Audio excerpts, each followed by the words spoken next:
Nag-rally din sa may Camp Aguinaldo ang ilang retired Army officer.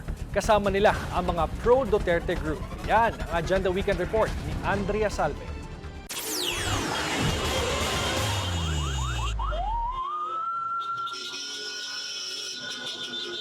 Tahasang panawagan na umalis na sa pwesto si Pangulong Bongbong Marcos. Yan ang bit-bit ng iba't ibang grupong nagkasa ng programa sa labas ng Camp Aguinaldo Gate 4. Kasabay ng ika-53 anibersaryo ng martial law at malawakang kilos protesta kontra korupsyon kaugnay sa flood control scandal. Kasama sa mga nangalampag sa labas ng kampo ang ilang retired Army officers.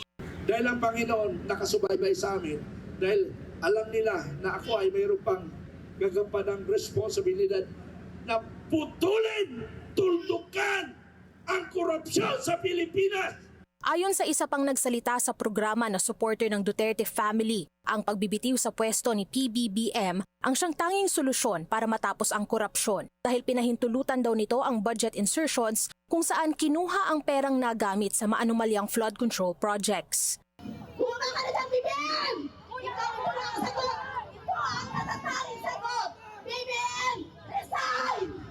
Ilan pa sa mga dumalo sa pagtitipon ang political analyst na si Malu Tiquia at si Partido Demokratiko Pilipino Deputy Spokesperson Attorney Ferdinand Topacio.